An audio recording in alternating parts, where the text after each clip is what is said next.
Hey, Ruckus Maker. I want to talk today about 5 practical ways that you can improve your surveys. And so we're going to jump right into it. Okay. Number one, stop doing anonymous surveys. Honestly, I think they're a terrible idea.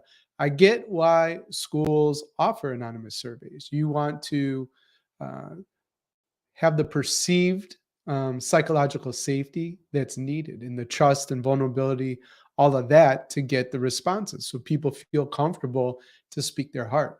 But I honestly think anonymous surveys are garbage. Number one, they just invite hypercriticism, right? Like, it's basically a gossip pit, right? Or if you think about like the world's worst faculty lounge, where people are just complaining and nothing's happening with the complaints, right? People just venting, negative, negative, negative. It just spirals out of control. That's what anonymous surveys do. That's what they built. That's literally their design, right? So we give them because maybe psychological safety is not there or is not growing or being built. So that's a question, right, for you as a leader to ask. And maybe you're new to a building, so it's not there yet, and you got to build it up. So you start off with anonymous surveys. But my point is this, right? You have to do the hard work to build trust, real trust in your building, so that you don't even need to give an anonymous survey because people are thrilled to tell you what's going well and they're open to being candid to tell you what's not going well. Wouldn't you rather have somebody tell you to your face that you have spinach in your teeth versus talk behind your back, right? So that's the kind of organization that you want to build. Now, I will say this: there is a sort of I don't hybrid model, I guess we could say, that is a perfect solution. If you work with a third party, right, you can offer a survey where the data is anonymous to you, the leadership team, and therefore your staff will feel, okay, I can say whatever I need to say. But the second problem with anonymous surveys is you can't follow up, right? If somebody says something great, you want to learn more, or somebody says something like, oh, you know what, that criticism is totally right, and we need to get better there, you don't know who to talk to follow up. So if you have a third party administer a survey where the data is, who the respondents are anonymous to you, the organization, but it is not anonymous to the third party, so that they can host focus groups and individual meetings to dig deeper. Won't that give you actual real data that you can take action on, right? So that's one idea on how to make your surveys better right off the gate. Build the trust so that you don't have to do them anonymously. Work with an organization to do a third party survey. And if we can help you out at Better Leaders, Better Schools, you know where to find me. Danny at betterleadersbetterschools.com or Daniel at betterleadersbetterschools.com. So that's number one. Number two, in terms of improving your survey quality, have some brand promises on there, right? So first of all, does your school even offer brand promises, right? If there's 5 things, 3 to 5 things that you guarantee will happen on your campus, it's your brand guarantee to your staff, students, and parents. What are they? Do the hard work to identify those. At BLBS, at least in the mastermind, we have a few brand promises that are there for our members. One, we want people to become an even more effective leader. So that's a part of the brand promise. Two, we want to challenge our members to take consistent action. That's because I know that ideas are great, but not the greatest. What's better than an idea? Taking action. Why? Action produces results. Another brand promise is that we have a space where people can talk about what they want to talk about without feeling that they'll be judged or that there'll be any kind of consequence. Another brand promise, I could rely on my peers, mastermind peers, for help, right? So when the going gets tough, and that's going to happen as a school leader, our members know exactly who to call to unpack and solve their greatest challenges.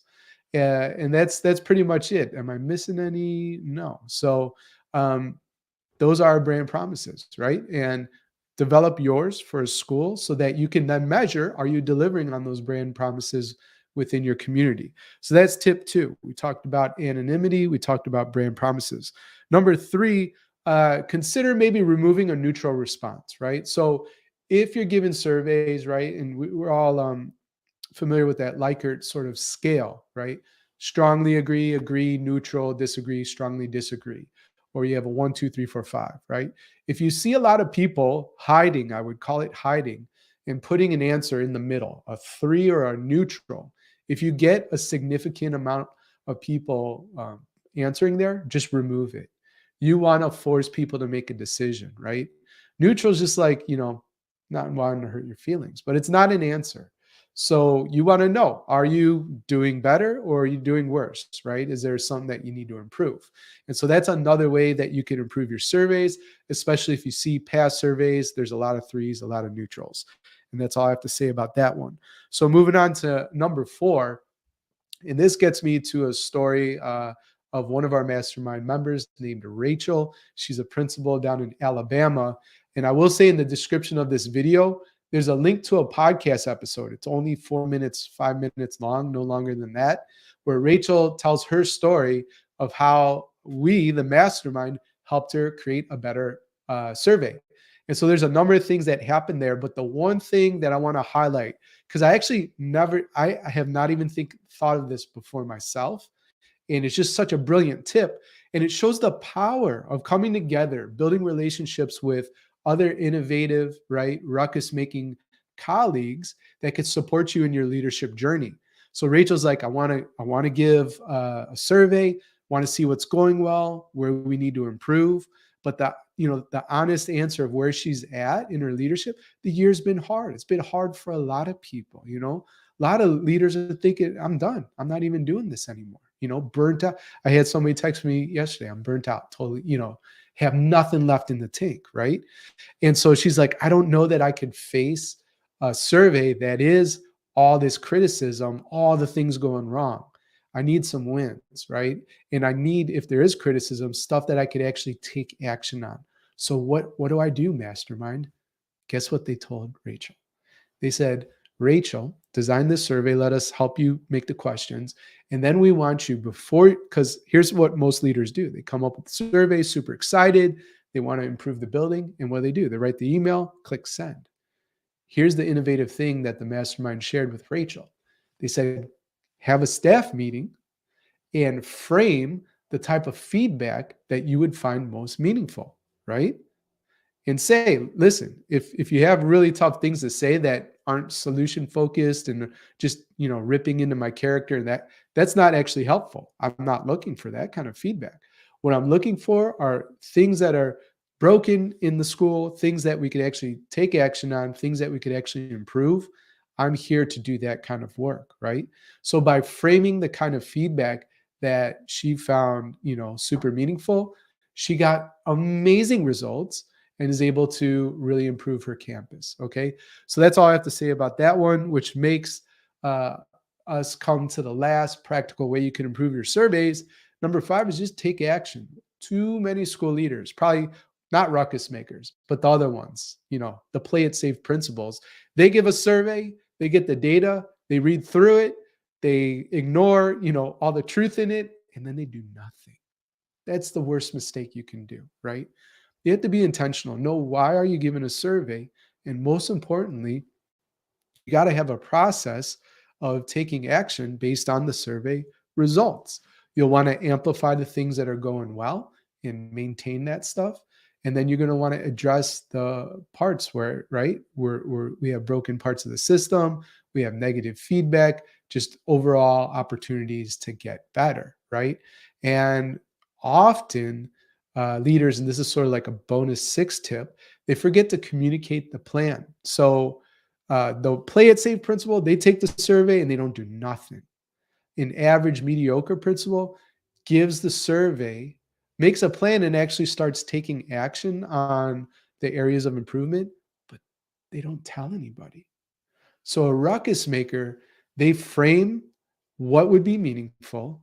They give the survey, they go through the results, right? They go through the results with the leadership team. They make sense of the data that they get. And then they present back a plan to their staff. Here are the trends that I saw, right? Here are the things that I'm celebrating with you. Here are the things that I'm not so proud of, but thank you for the candor. You said this would improve our school. I really appreciate that. Here's our plan on how to improve that idea, right? Here's the things that we can't take action on. Here's why we can't. And so these are the priorities. This is what we're going to focus on. That's what a ruckus maker does.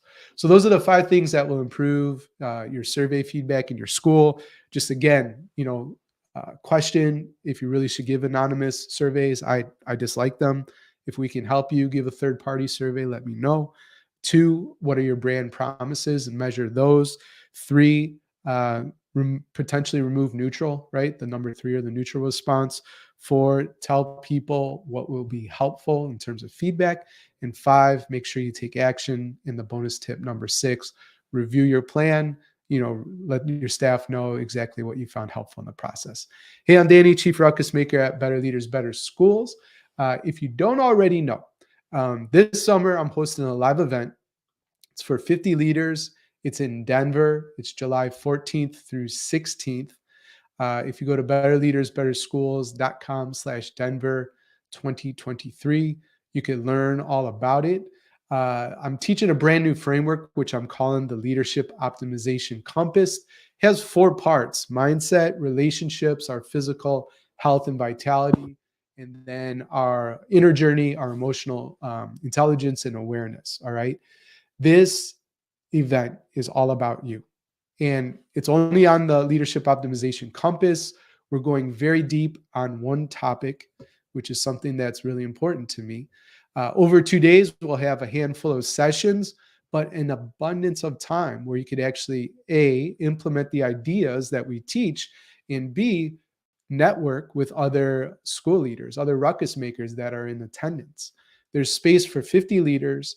As of today, March 1st at 1:54 p.m., there's 14 tickets left. The event's going to sell out. You won't want to miss it. Now, that's the 14th and 15th. So, Danny, what are we doing on the 16th? I'm glad you asked. We like to do things a bit differently than every other experience that you'll find in education, and certainly educational leadership. So we'll continue the conversation about the Leadership Optimization Compass and how we plan to implement and all that kind of stuff. But the third day is reserved for adventure experiences. And since we'll be out in Denver with its elevation and mountains and water, we're going to go whitewater rafting, right? That part is optional.